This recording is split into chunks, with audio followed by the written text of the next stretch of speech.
What's up, family? Welcome to Mini Bytes session 32, and today's theme is canceling the debt. Canceling the debt. So, my name is Erin McCluskey. I'm a mindset and performance coach. If you would like to learn more about my work or learn more about these videos, see more videos, you can start by visiting www.erinjewellcoaching.com. It's all one word. Erin, ERINJEWELL, coaching.com. So today we're going to talk about canceling the debt.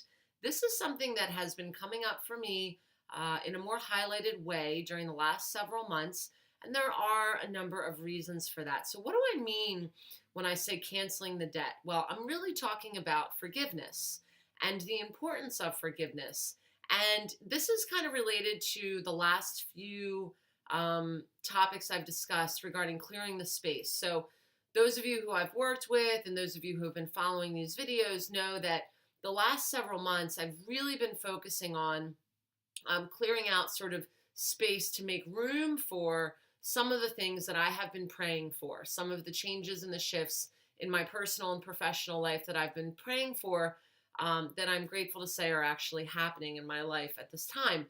But in order for me to be able to invite those things in to my current environment, I need to clear out anything that is taking up space in place of that. So one of those areas is canceling debts. So basically, there are individuals in my space, in my life, that I am being called to forgive in different ways. And sometimes this is easier said than done. The Dalai Lama himself said, "Those who believe forgiveness is a weakness have never tried it." And I believe there's really nothing more true than that statement. It can be very, very difficult to forgive somebody, in particular when you feel like you are, if I feel like I was right in a situation or I feel like I was hurt somehow in a situation. And so that being said, the fact of the matter is, just like I feel like I've been hurt, I know that there are other people out there that feel like they've been hurt by me as well. And so with that, I cannot control the behaviors or actions of others, but what I can do is I can take ownership for my own behaviors and actions. And so canceling the debt is really about, imagine right now, perhaps, we can do this together.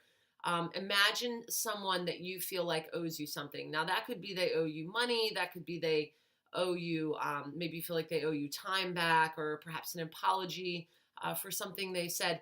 Taking a moment now and making a choice to cancel that debt. So making a choice to acknowledge that this individual did something that felt hurtful, or acknowledge that you feel like this individual owes you something, and making a choice to cancel that and just allow that to remain as it is and no longer feel like this person owes you an apology or that money or that time back.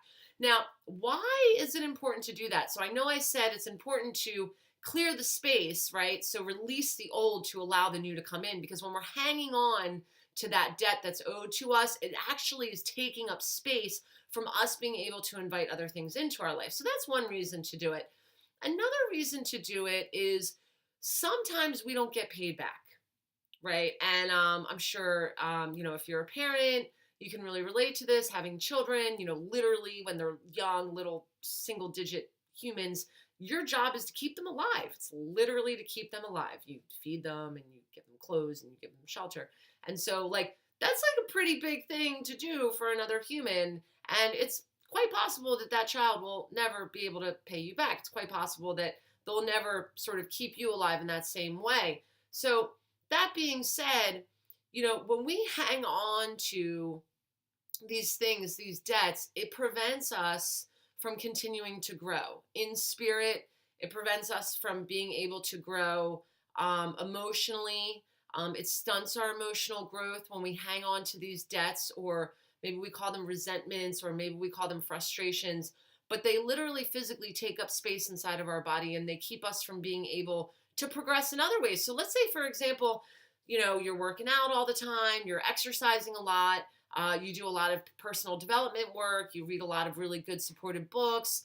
Let's say you've got a really grounded spiritual practice, but you're hanging on to sort of resentments and you feel like a lot of people owe you a lot, those feelings of resentment can actually nullify, cancel out, void all of that amazing work that you're doing that is self-supportive and encouraging that growth in you. And so that was kind of part of my journey. I found myself along the journey doing all this work to cultivate a deeper connection with self emotionally, mentally, physically, and spiritually.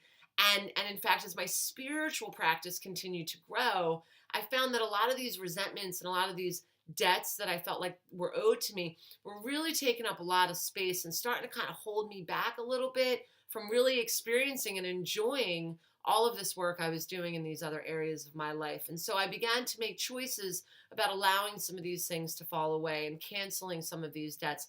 And I'll just end with, you know, as much as I am doing this work to cancel debts of others, I will never be able to repay all of the debts that have been canceled for me to those that I have hurt along the way. And I do truly believe that. And I think that's kind of what makes it so beautiful as we continue to interact with each other on this planet, that we get to do that for each other and we get to hold space for each other and cancel those debts. So hopefully today you'll find yourself wanting to cancel a debt or two here and there. I love you all. Until the next time.